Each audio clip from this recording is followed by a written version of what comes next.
Terima kasih Bang Karni, Ya, sumber yang saya kira cukup luar biasa di ILC malam hari ini. Pertama yang ingin saya katakan adalah kenapa soal pemakzulan ini menjadi ramai, ini tentu tidak terlepas dari dua hal. Pertama disampaikan oleh Forum Purnawirawan TNI, yang kedua bola politiknya sudah masuk ke parlemen. Selama ini misalnya kalau kita mendengarkan bagaimana sejumlah aktivis dan kelompok-kelompok kritis memang selalu berupaya kritis terkait dengan kebijakan-kebijakan penting pemerintah di negara, dan ujung-ujungnya biasanya meminta entah itu kepada presiden ataupun wakil presiden itu untuk mundur karena dianggap tidak mampu untuk menjadi pemimpin. Kan itu terjadi pasca reformasi khususnya, mulai dari zaman Gus Dur, kemudian Megawati, kemudian SBY, Pak Jokowi dan seterusnya. Begitu banyak demonstrasi di luaran yang meminta pemimpin-pemimpin bangsa yang dianggap tidak capable, tidak punya kapasitas, dan mengurus urusan kebangsaan tidak tuntas itu untuk mundur atau dimakzulkan. Tapi itu kan suara-suara jalanan. Nah, agak menarik kemudian ketika Forum Purnawirawan beberapa waktu yang lalu itu mengusulkan pemakzulan dengan cara-cara yang serupa, yaitu ekstra parlementer. Menjadi menarik karena ini disampaikan secara resmi bersurat kepada pimpinan DPR dan MPR. Itu artinya apa? Suka tidak suka, politisi parlemen harus menjelaskan ini ke publik. Apakah ini partisipasi dan usulan yang disampaikan oleh sekelompok masyarakat atas nama Forum Purnawirawan itu diterima, ditolak, ataupun diabaikan. Karena kita tahu dalam iklim yang demokratis tentu saja siapapun berhak untuk mengusulkan isu-isu penting, isu-isu strategis kepada DPR yang selama ini kita anggap sebagai lembaga kedewanan untuk menerjemahkan dari keinginan-keinginan masyarakat. Ini yang per hari ini sebenarnya menjadi ramai. Tentu karena yang menyampaikan itu adalah Forum Purnawirawan Prajurit TNI yang kita tahu adalah sebagai sosok yang mungkin sepanjang hidupnya adalah berdedikasi untuk bangsa dan negara. Mereka itu siap tempur, siap mati, hanya untuk bagaimana berkontribusi supaya bangsa dan negara itu bagus. Dua hal ini yang sepertinya menurut saya, kenapa isu terkait dengan pemakzulan wakil presiden dalam hal ini menjadi penting dan selalu menjadi satu pergunjingan yang tidak berkesudahan. Yang kedua yang ingin saya katakan adalah, kalau kita membaca literatur politik ya, dalam sistem presidensialisme, di mana seorang presiden dan wakil presiden dipilih langsung oleh rakyat, maka sebenarnya tidak ada mekanisme yang bisa menjatuhkan seorang presiden ataupun wakil presiden itu di tengah jalan. Ada yang disebut dengan istilah fixed term. Jadi presiden dan wakil presiden karena dia dipilih langsung oleh rakyat, secara ilmu politik dia tidak bisa dimakzulkan oleh parlemen. Karena presiden itu bukan dipilih oleh parlemen. Karena presiden itu bukan dipilih DPR ataupun MPR.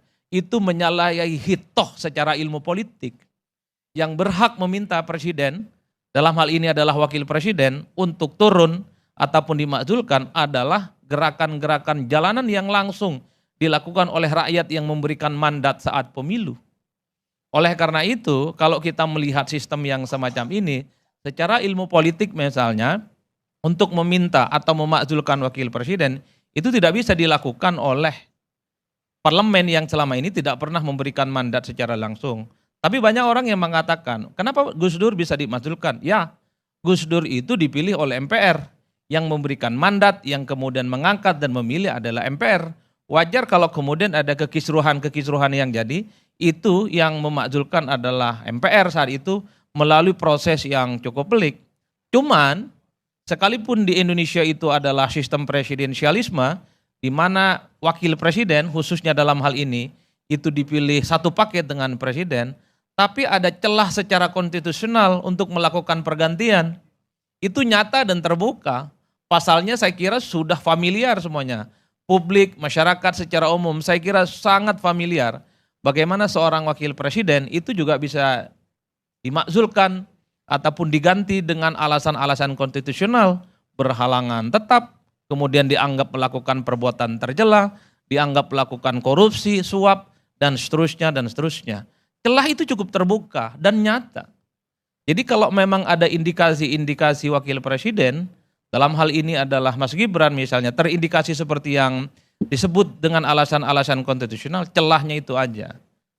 Artinya apa? Itulah yang kemudian belakangan disebut sebagai kesempatan terbuka. Bukan tidak mungkin sekalipun wakil presiden dipilih langsung oleh rakyat satu paket dengan presiden, dia itu bisa diturunkan di tengah jalan, bisa dimakzulkan dengan mekanisme parlemen. Cuman sekalipun ada celah konstitusi, tapi ini tidak mudah dan tidak gampang.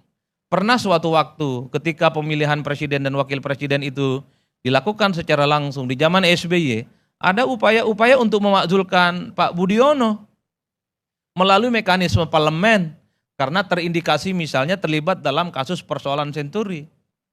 Tapi proses itu tidak terjadi. Tapi proses itu kan mentah di tengah jalan. Karena tentu tidak terlepas, tidak ada temuan-temuan yang kemudian dianggap mengarah kepada wakil presiden. Dan yang paling penting secara politik, Pak Budiono itu kan diberikan dukungan secara total.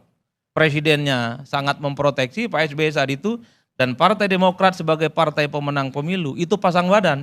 Jadi kalau ada member of parliament, anggota dewan yang kemudian berupaya untuk mengusulkan atau menggaungkan isu-isu yang terkait dengan pemakzulan, biasanya digalak-galakin tuh. Saya masih ingat Pak Ruhut biasanya, kalau ada salah satu fraksi yang ada di MPR mencoba untuk mewacanakan soal pemakzulan Pak Budiono, biasanya digalak-galakin. Ini partai remeh-remeh, ini partai itik-itik yang kemudian tidak akan ada relevansinya.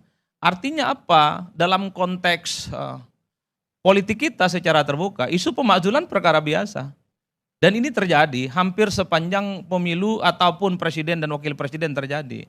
Dan yang paling penting celah untuk melakukan pemakzulan itu ada. Tapi ini tidak mudah dan tidak gampang. Karena celah konstitusional itu bagi saya harus terindikasi bagaimana seorang wakil presiden itu melakukan pelanggaran-pelanggaran hukum secara tegas, perbuatan tercela, korupsi dan seterusnya.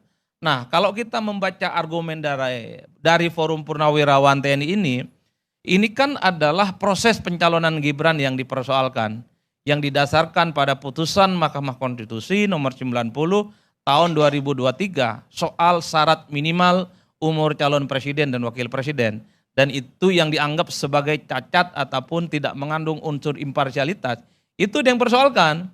Nah, mungkin nanti Bang Refli ataupun teman-teman yang lain yang ahli pakar hukum, apakah tindakan yang disebut dengan tercela dalam Undang-Undang 45 itu, Undang-Undang Dasar 45, apakah dia ketika seorang wakil presiden dilantik atau juga menyangkut ketika proses terkait dengan pencalonan Pilpres 2024?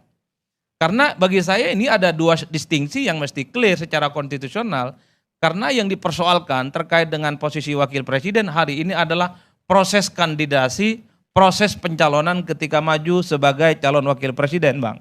Dulu dianggap tidak cukup umur, ketika ada putusan Mahkamah Konstitusi nomor 90 tahun 2023, sebelumnya tidak cukup umur, kemudian cukup umur. Kan itu argumennya.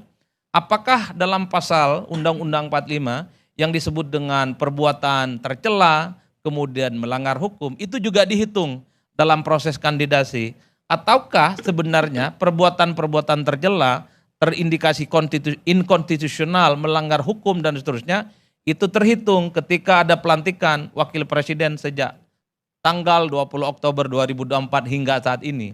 Itulah yang saya kira perdebatan-perdebatan hukumnya. Oke, secara politik dan secara hukum, saya kira argumen-argumennya sudah clear secara terbuka. Bagi saya, at the end, persoalan pemakzulan itu, ini ibarat bola liar, itu ada di DPR. Di DPR, suka tidak suka, karena ini sudah masuk kepada pimpinan DPR dan masuk kepada pimpinan MPR. Suka tidak suka, publik menunggu apakah setelah reses nantinya, usulan-usulan semacam ini akan dibahas atau mengekori negara maju lain meskipun versinya sedikit berbeda. Ya, lebih baik mundur daripada dimazulkan. Bagus kalau tahu malu, itu namanya tahu diri, nggak mau tuh terus mundurin diri. Setelah Gibran mengundurkan diri, menyusul juga akan mengundurkan diri. Setuju 100% Gibran dimazulkan. Mundur saja. Pemunduran ini karena pengangkatan ini wakil ditunjukkan orang yang satu keluarga atau pelanggaran hukum. Lebih baik mundur terhormat daripada dimasukkan dengan cara terhina. Kalau benar Wapres Gibran mengundurkan diri dari jabatannya, saya sebagai rakyat biasa mengapresiasi atas tindakan mulia itu. Mundur elektabilitasnya masih nol. Ini beda kasus, tidak bisa didamaikan dengan kondisi yang lain. Dari awal proses sudah penuh KKN, rekam jejak, etika, perbuatan tercela, ijazah sudah tidak layak disebut, tidak ada alasan untuk tidak mungkin. Rakyat sudah mendesak yang diwakili oleh para TNI yang harus mendapat perhatian. Ya, kalau bisa Gibrannya kasih masukan untuk daftar kuliah di Indonesia, kan penerimaan mahasiswa baru sekarang, biar nggak ngeles lagi. Kalau ditanya ijazahnya yang sudah tutup di Singapura. Lebih cepat, lebih baik. NKRI bukan tempat eksperimen. Rakyat menunggu pemimpin yang terbaik, terhormat, bukan yang pelongo. Wakil Presiden dipilih oleh Kodari dari Bahurudin dan Sylvester, bukan pilihan rakyat dipilih oleh Bapak dan Paman. Syukur alhamdulillah jika Gibran mengundurkan diri berarti dia sadar diri. Lebih terhormat mengundurkan diri daripada dimajukan. Bagus, mundur tahu dirilah. Kalau benar-benar mundur dia terlepas dari kasusnya yang belum terungkap. Itu Kodari pelongo kayak mau lapor bosnya apa yang terjadi rakyat dan muat dengan keluarga Jokowi. Ayo sudahi. Ujuk potensi wapres, usut Fufafa dan Striktek dan kaji UU yang berhubungan. Rakyat setuju Gibran mundur atau dimajukan, apa untungnya punya wakil presiden seperti dia cuma bisa melongo. Anggota DPR pada nggak mau buat undang-undang perampasan aset dan hukuman mati karena yang korup dia orang yang, makanya pada takut kalau penjabat korupsi masih berkeliaran bebas, nggak ada takutnya karena undang-undang sangat lelah. Lebih baik daripada dilegeserkan dengan tidak hormat. 1 detik mundur, langsung pintu kerangkang terbuka lebar, kasus demi kasus. Orang haus kekuasaan yakin gak bakal mau mundur.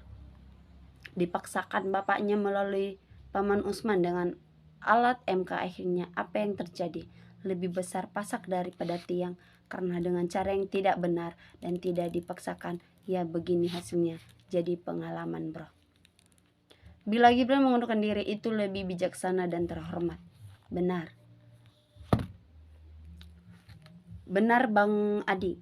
Kalau wakil presiden dimazulkan, besok penggantinya juga akan dimazulkan lagi.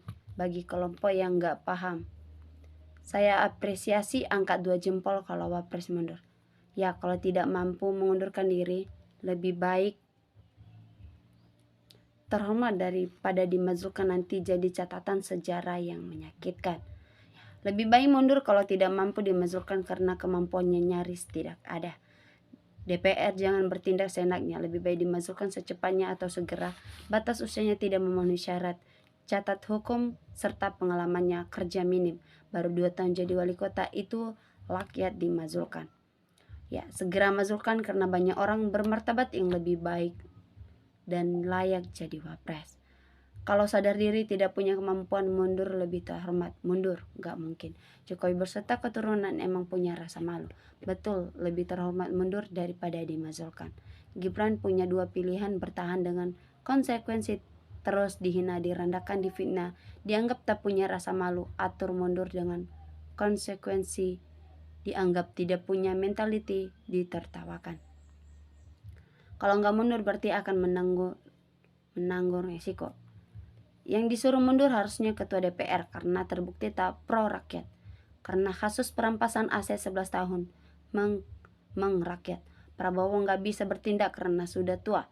Pembisik menteri tak bisa dipercaya, maka cari aman karena sudah penak jadi presiden yang diidam-idamkan. Jalan satu-satunya hidup Jokowi, pidato berapi-api. Benar apa yang dikatakan pengamat politik, tapi yang mengusulkan pemazulkan adalah rakyat. Purnawirawan jenderalkan rakyat. Lebih baik mengundurkan diri daripada rakyat turun langsung. Terserah mau mundur mau tidak, yang pasti Gibran bakal dimazulkan. Gara-gara 1 orang nabrak hukum, takutnya yang lain ikutan langgar perundang-undangan. Jadi apa negara ini kalau nggak bersih? Adili Jokowi, ngapain ada pemilu kalau mau dimazulkan? Beberapa banyak duit rakyat yang dihambur-hamburkan buat pemilu. Mazulkan lewat pintu Sritex yang sudah dibuka ke publik. Kalau saya seperti Gibran, lebih baik saya mundur daripada dimundurkan dengan hinaan. Lebih terhormat daripada dimazulkan. Artinya Gibran mengakui secara tidak langsung masih sangat banyak kekurangannya. Itu jalan terbaik, semoga dapat berkarir di tempat yang lebih tepat. Jika Wapres dimazulkan itu penghinaan, karena Wapres yang memilih bukan DPR, apalagi purnawirawan. Rakyat mencintai pemimpin yang punya karisma, punya wibawa, punya jam terbang tinggi, bukan mudah. Ini kelola negara, bukan kelola kafe.